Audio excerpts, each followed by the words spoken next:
Warning: this episode contains descriptions of domestic violence. Listener discretion is advised. When you're 18 and full of ambition, you don't always think things through. Of course, I was happy to be out of Lighthouse, away from my crumbling family life and the oppressive darkness that lived there.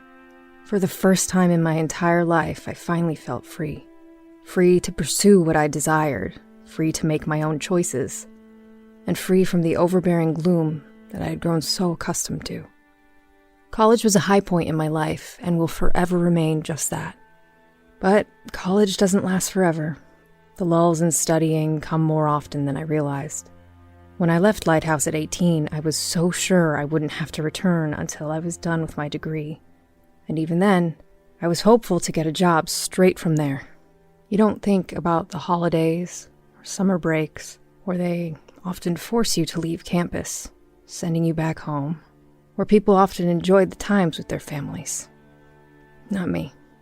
If possible, I tried to avoid going back to the house by either staying with new friends, taking on odd jobs to pay for off-campus housing, or in one situation, hiding out in my dorm room for 2 weeks, hoping that no one would notice. But during times I had nowhere else to go, nowhere else to turn, I returned to Lighthouse, much to my dismay. Even then, I tried to spend as much time out of the house as possible, but at the end of the day, the outcome was the same. I had to return home. My days and nights there were filled with more of the same as when I was a child. Restless evenings and encounters with the various entities that roamed its halls. I did my best to ignore them, avoiding spots I knew they would frequent. But sometimes it was impossible not to engage. And my family was, well, things with them were getting worse by the day. A part of me was sad I couldn't do anything to fix it, but the rest of me was just glad I didn't have to watch it unfold before my eyes in real time. As much as I wanted to help, I couldn't help those who didn't want to help themselves. Instead, I merely saw snapshots, flashes of the deterioration every 3 months or so when I spent time at the house. When I first left for college, I thought my life was finally just beginning. But when I was finished with college, which unfortunately was not on my own terms, I realized how low life could get. I had no choice but to return to Lighthouse then. But that was not even the worst of it. No, that was to come shortly after I moved back home and realized that Lighthouse demanded a sacrifice, one that my family would pay for in blood.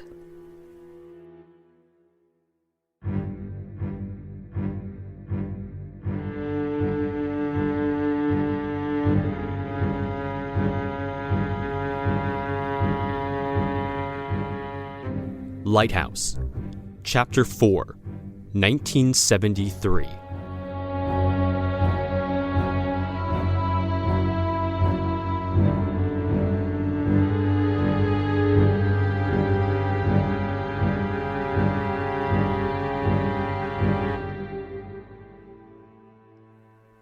Over my years away, my family drifted further and further apart.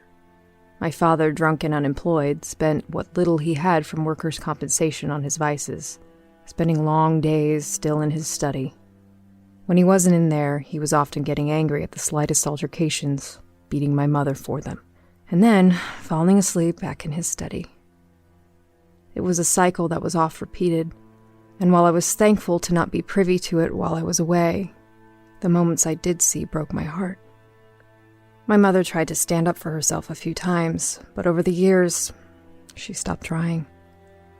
She would never win in these fights, and though she once had some sway over my father's actions, she had lost that since moving into the house. Instead, she coped in her own way, taking solace in a bottle of her own. She was often lost in her thoughts, staring into space, perhaps imagining a better life for herself. She once stood tall, a smart, respectable woman conscious of her appearance and self-worth. Now, she was lucky if she even got dressed for the day. Alcoholism was beginning to run in the family. Leenie was, well, despite our meager age difference, it was obvious that Lighthouse had stunted her growth and maturity. While there were flashes of her acting like a mature young adult, she seemed to be stuck as an 8-year-old version of herself. She wasn't making many friends at school and often spent her time isolated, much like my parents. However, she had a friend, Abigale, who she spoke of often. She spent much of her time with her in the dark room. Unfortunately, those things concerned me. The days leading up to my eventual return to Lighthouse for breaks, I was often thrown into a terrible depression. My mood would dampen, and I was inconsolable. My sleep was plagued with nightmares about everything the house had to offer. And sometimes, just sometimes, I thought I would catch glimpses of the man in the hat around campus.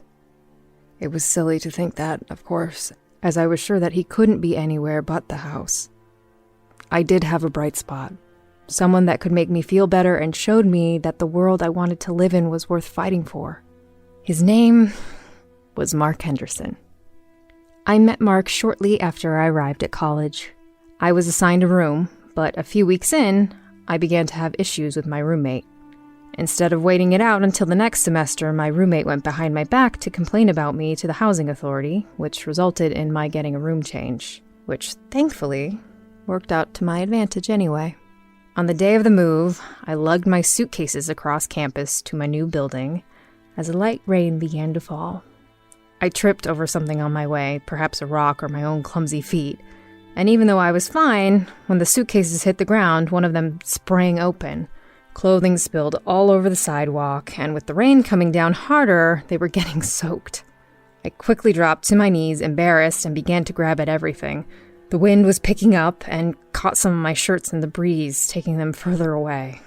I was about to cry in despair, thinking that I would never catch them, when he appeared. Tall, strong, and handsome, Mark grabbed the wayward clothing for me and helped me gather everything back to where they were supposed to be. I had never met him before that moment, but he was kind enough to carry my suitcases for me the rest of the way. Once inside, both of us drenched, I got my first good look at him and instantly fell in love. And to think all of that before he even introduced himself. After that, we were inseparable. Aside from a few puppy love encounters when I was a young girl, Mark was my first true boyfriend. The entirety of my college career, we were together. I spent some holidays with him and his family, and even went on vacation a time or two. We grew close, and I shared everything with him. Everything but Lighthouse.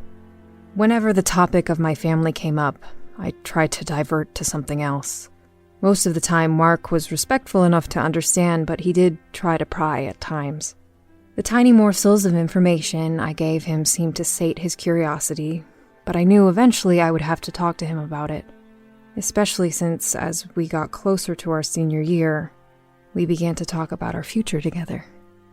I only mentioned Mark to my family once, before realizing that it was better not to. My mother seemed wholly uninterested, her entire view of marital bliss having gone down the drain in recent years. Leenie took an attitude as if I thought I was better than she was for having a boyfriend, and it just started a fight with my father, as he didn't like his little girl spending so much time with a boy. "I'll rip his throat out if he lays a hand on you," he said, his violent nature seeping out again. The irony of him saying as much while he was abusing my mother was not lost on me. It was also strange that he became so protective in that moment since he had been so distant for years. Perhaps it was meant to be more controlling than anything else. He ranted and raved after that. I let him go until he tired out, and he collapsed back in his easy chair before running to my room to cry. When I got back to college, Mark consoled me over it. He sensed what a toxic environment it was there, but he wrongfully assumed it was just because of my family. But he was so kind and sweet to me, and assured me that after school ended, I wouldn't have to go back to that house ever again if I didn't want to. And I didn't want to. I wanted to be with him. Unfortunately, he didn't get to keep that promise. At the beginning of our next semester, I found Mark consoling another young co-ed in our bed when I came home from class early one day. He had been consoling many others in our bed over the years, because college was a time to have some fun. I had staked my entire life on this man, only for him to break my heart into a million pieces. I watched the life we had planned together, the one I had carefully constructed in my head over the years, crumble before my eyes. I dropped out of school during my final semester. I should have stuck it out, since I had worked so hard, but it was too late to find affordable housing, and Mark was in all my classes. I couldn't handle going to a class and seeing him there every single day. The heartbreak was too much to handle. I packed my things, and within a week, I was back at Lighthouse. As the cab pulled up to the long driveway, the house looming in the distance, my heart dropped to my stomach. I didn't want to be there. I didn't want to get stuck in a rut like the rest of my family and be chained to a place I hated. I didn't want to lose myself in Lighthouse with no hope of ever getting out. Foolishly, I put all my eggs in one basket, with college and with Mark, and when the rug was taken out from under me, I had no backup plan.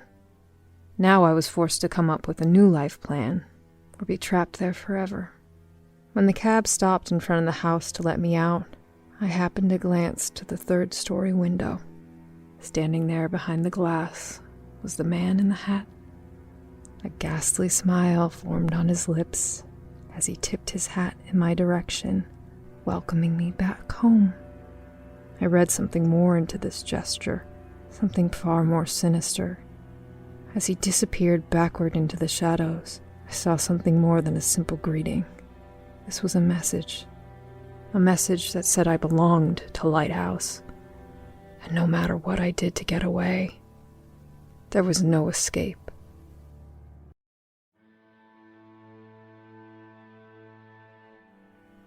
Being as how it was early February and I should have been in class, my mother was unsure of who I was when I found her in the solarium. I startled her out of a midday stupor, an empty bottle of Chardonnay by her side on one of the long couches. Her glassy eyes were unfocused in the sharp sunlight, and at first she confused me for Leenie.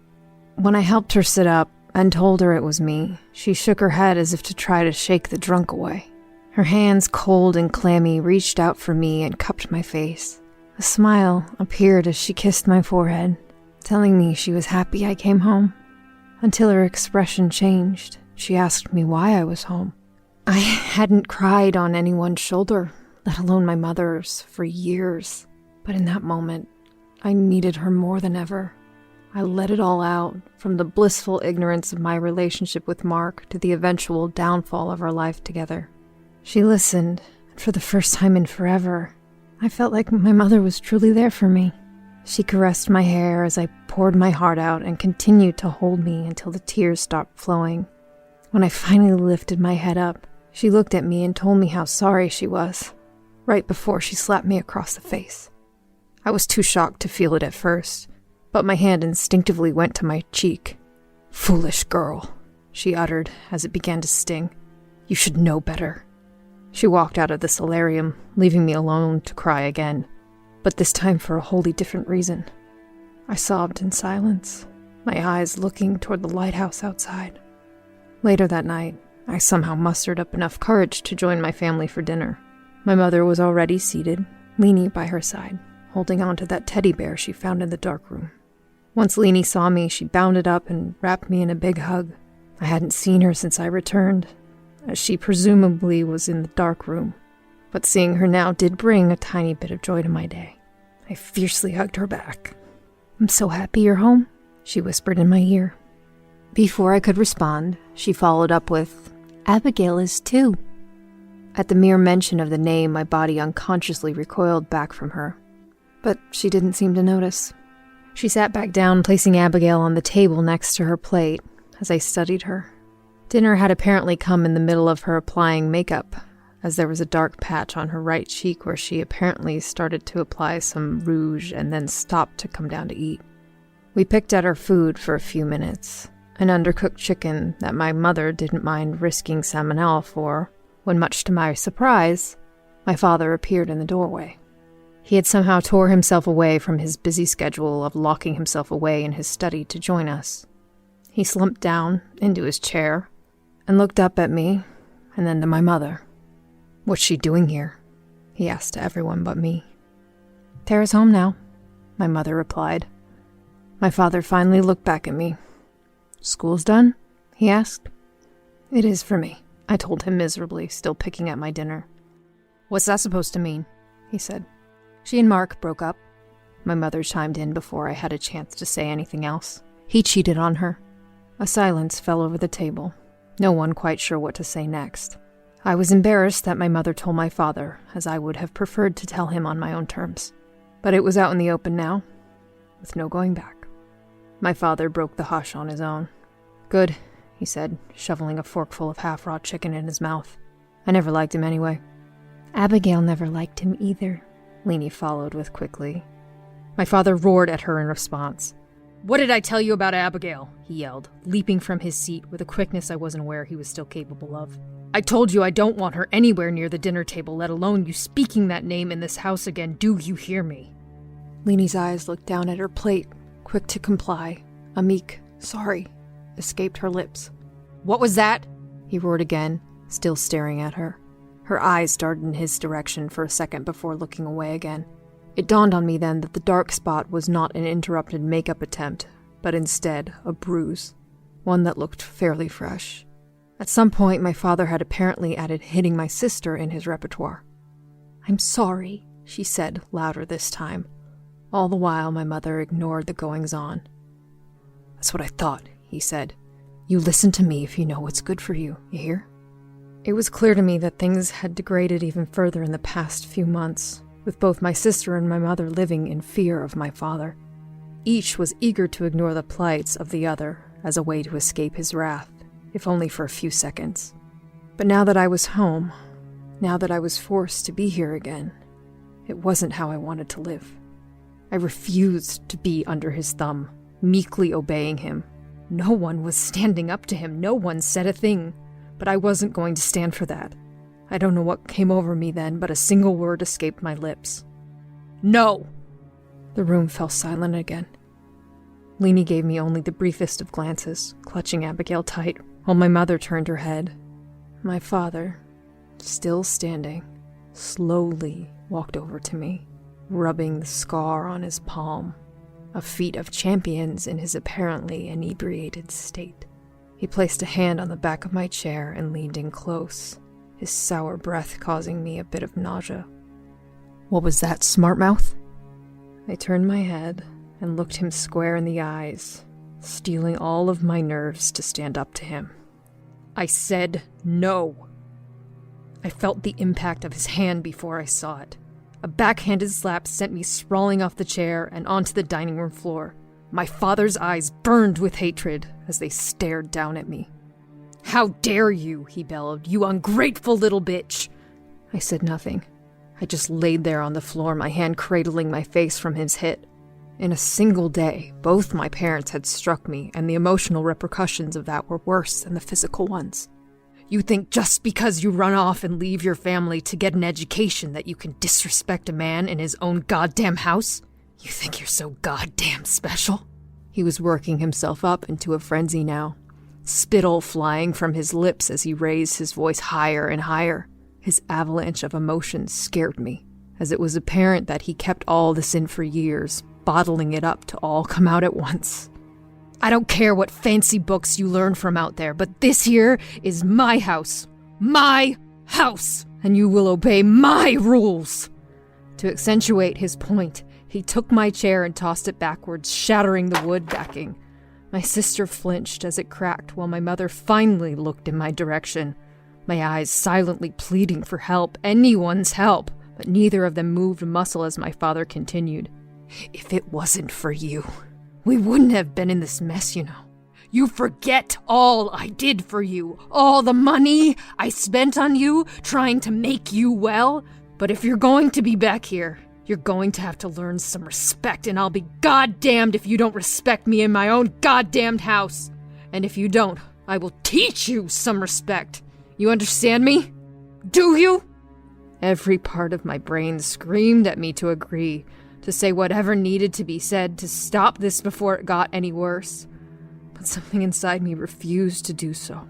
I couldn't stop the words from spilling from my lips, and I regretted them almost as soon as they came out. "Fuck you!" The air in the room changed. It became stale and lifeless, like we were running out of the finite amount of oxygen we were locked in there with. Leenie gasped, and my mother looked shocked that such words would ever be uttered in her presence. And my father... Fire raged behind his eyes as his brain began to comprehend the disobedience I had displayed. Behind him, in the darkening hallway over his left shoulder, stood the man in the hat. He looked on, a smile crossing his face as he nodded his head, clearly enjoying how this scene was unfolding before him. "You little bitch!"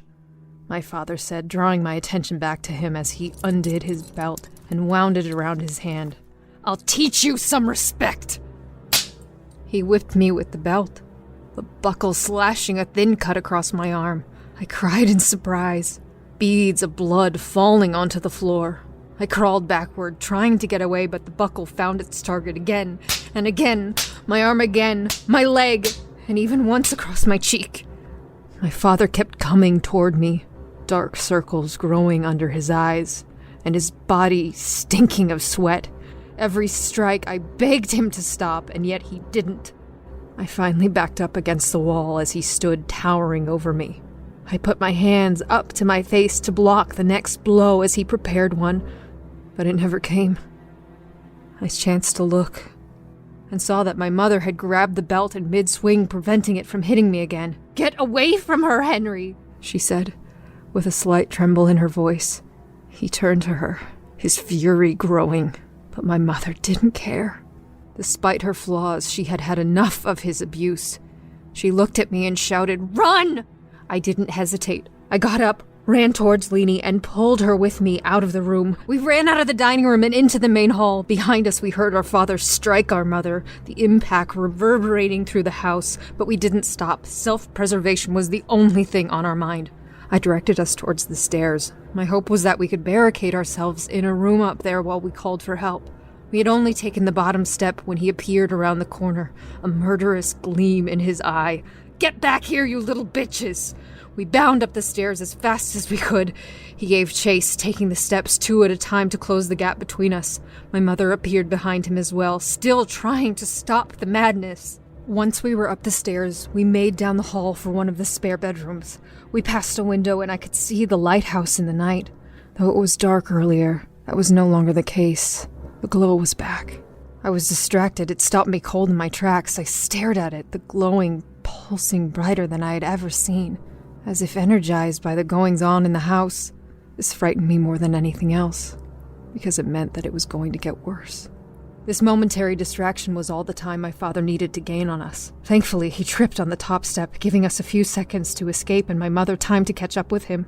She threw herself at him, jumping onto his back, clawing at his face. Hell hath no fury like a woman protecting her young, and I was never more glad to see her do so. I don't know why, but Leenie and I stopped running for safety and instead watched their struggle. Mother had the upper hand first, managing to get the belt away from him, but my father was stronger. He stood up, my mother still attached to his back until he slammed himself backwards into a wall. My mother let go of my father, slumping to the floor. He turned on her wildly, aiming to strike, but she avoided a punch and went for his legs. Somehow he managed to keep his balance and grabbed her by the hair, pulling her off of him. Just beyond them again was the man in the hat, watching intently, a sinister smile never leaving his face. My parents paid him no mind as they continued to fight, my father striking her again and again, weakening her defenses. They were dangerously close to the railing separating part of the hallway of the second floor from the drop down to the first. For each scratch my mother lashed out with, my father returned 2 blows. I could see Mother slowing down as Leenie began to cry. He pulled my mother up and hit her in the face again and again as the man in the hat got closer. His grin was ear to ear now, filled with bloodlust. My mother's back was to the railing now, the wood the only thing preventing her from going over. But I saw what my father intended to do. With one strong thrust, my father pushed my mother through the railing. It cracked beneath her as she tumbled backward over it and down to the floor below.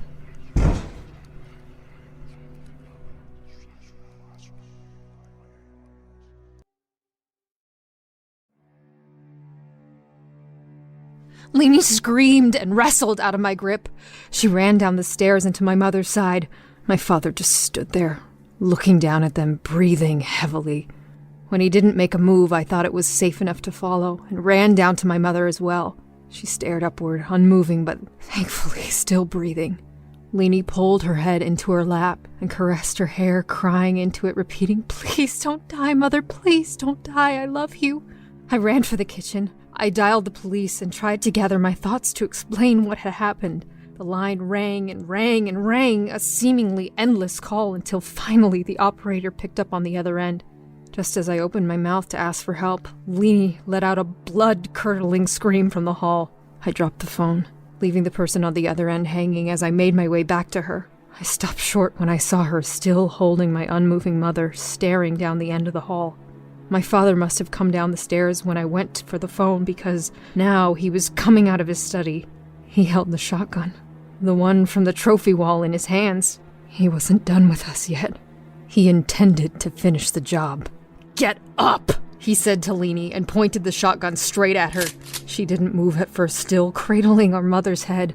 My father pointed the gun at the ceiling above him, pulled the trigger.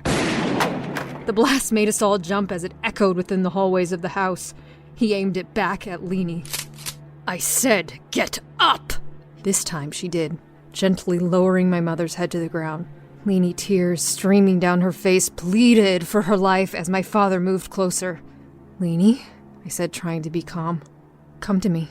"You're not going anywhere," my father replied, moving the end of the shotgun between us both. "Leenie," I said again.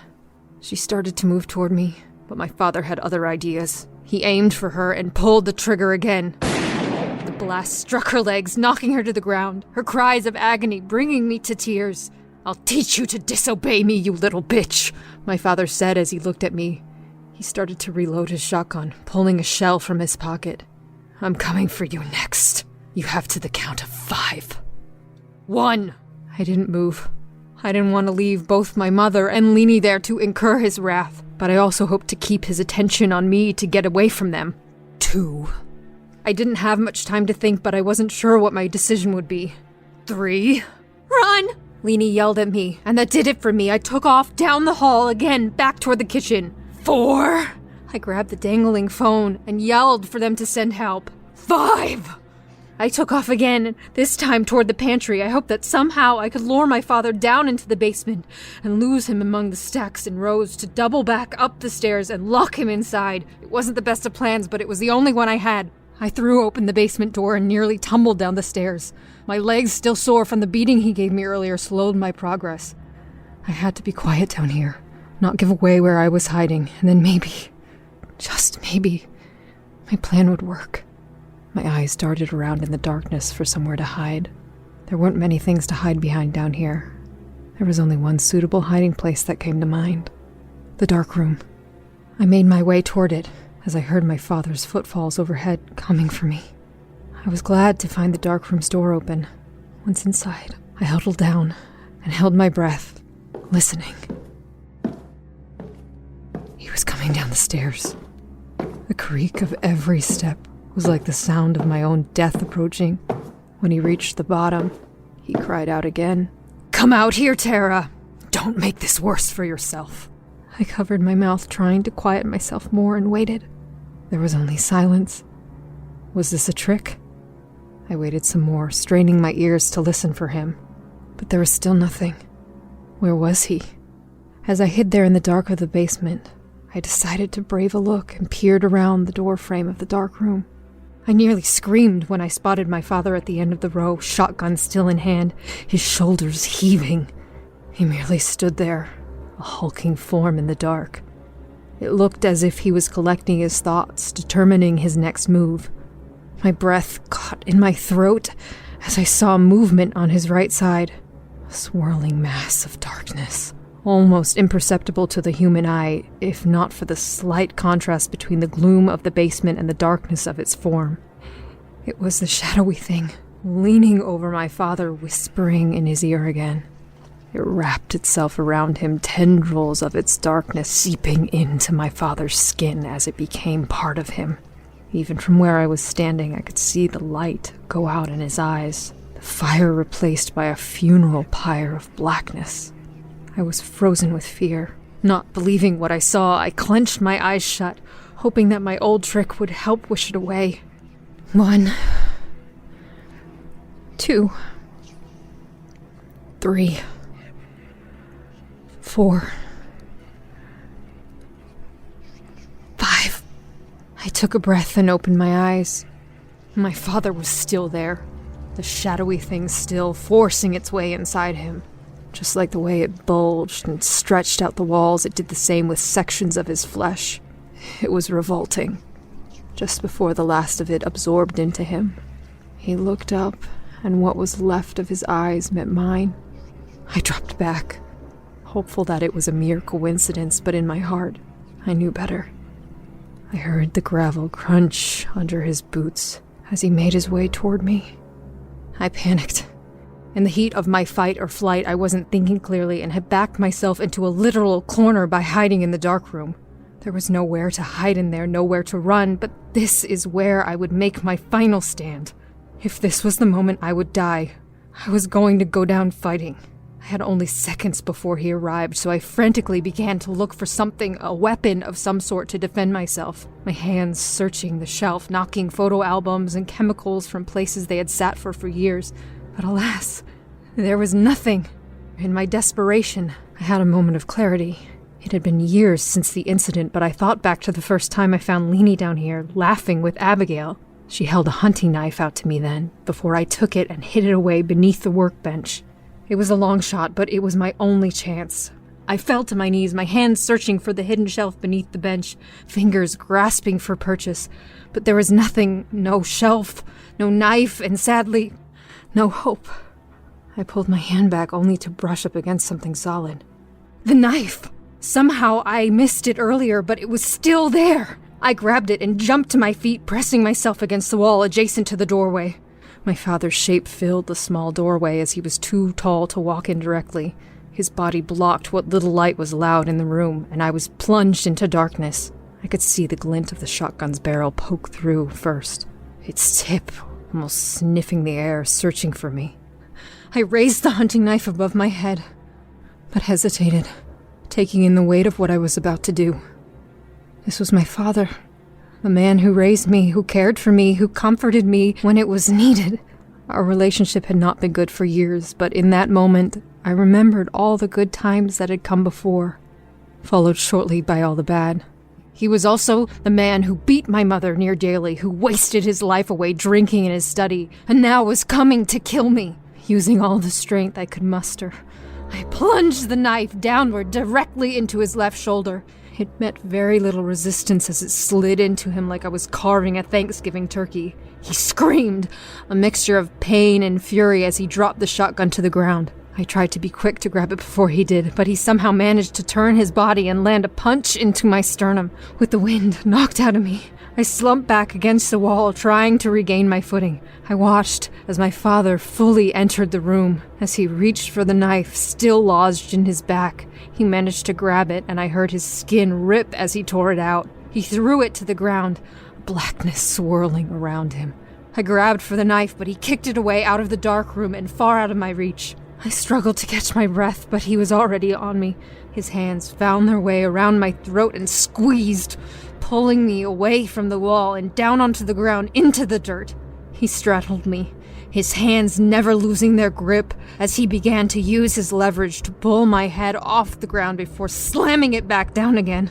The first time he did this, my vision went bright. The pain at the back of my head competed for attention with my gasping lungs, neither of them really winning the battle. I struggled against him, my hands reaching for his, trying to pry them off to no avail as I felt my consciousness slip away.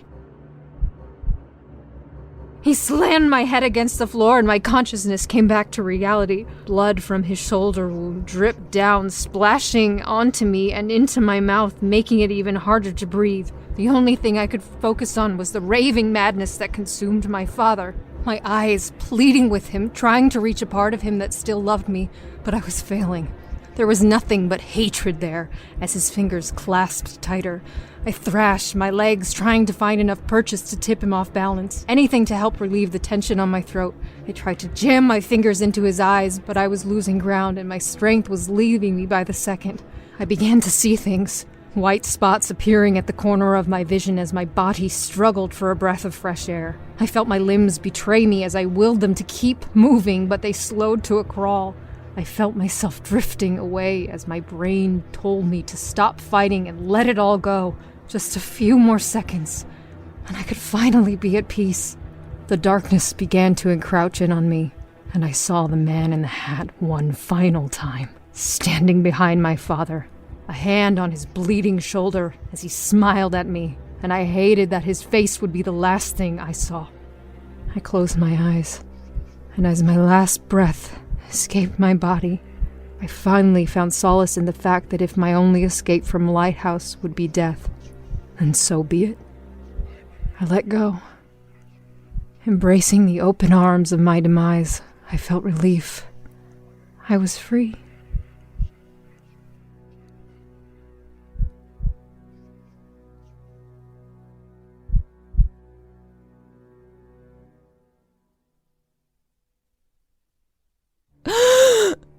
Fresh air filled my lungs. I was confused. I was so sure I was dead, so okay with that fact that I was almost angry that I could breathe again. I opened my eyes to see my father still above me, but he looked different.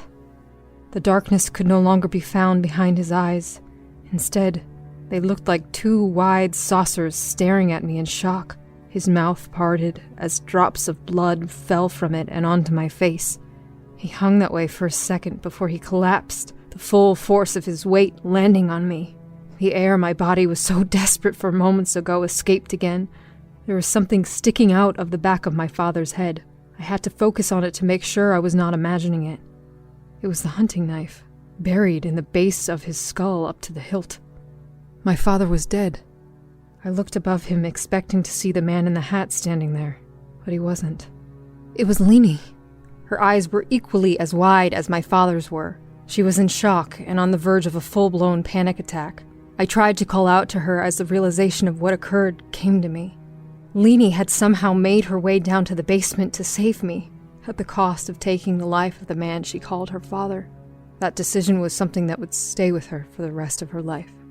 With what little strength that was returning, I managed to push his body off of me. It rolled to the side with a sick thump that almost made me pass out again. Leenie covered her mouth in horror. I killed him. I took my little sister into my arms and we both began to cry. The events of the day had taken a toll on us both, but there was a sense of catharsis as we let it out. I shielded her from the view of his body, but I couldn't take my eyes off of this lifeless husk that had once been my father. I just didn't know when it stopped being him. I could blame his misfortunes and that alcohol for creating the thing that he had become, but deep inside, I knew that wasn't really him. He had tried to protect us from Lighthouse, from the darkness living inside it, but we had foolishly come here anyway. And when we did, once that darkness got him into its clutches, it consumed him from the inside. I don't know if that rage that overtook his mind was always there bubbling beneath the surface, but I do know that the house did nothing but make it worse. The person that Leenie killed that night was not our father. It was something that was twisted and distorted by an evil that gripped his soul and turned him into something he was not. Henry Michael Hollis was long gone. And now here we were, two young women huddled together in the dark, crying for what once was. We cried as someone finally arrived to help. We cried as the police pulled us apart to question us about what happened. We cried when we saw our mother, broken by her fall down the stairs, but still holding on. We cried as they took our father's body away, covered by a sheet, as if that would do anything to protect us from seeing him. We cried for the nightmares that were yet to come. We cried for our ruined childhood. We cried for the impossible choice Leenie had to make. We cried because we realized that Lighthouse's hunger for blood was sated. For now.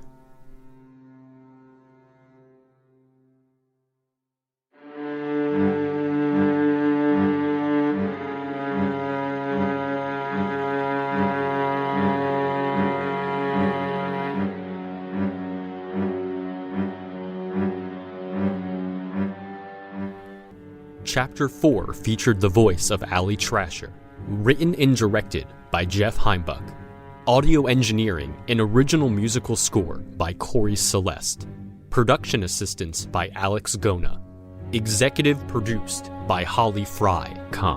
Thank you for listening.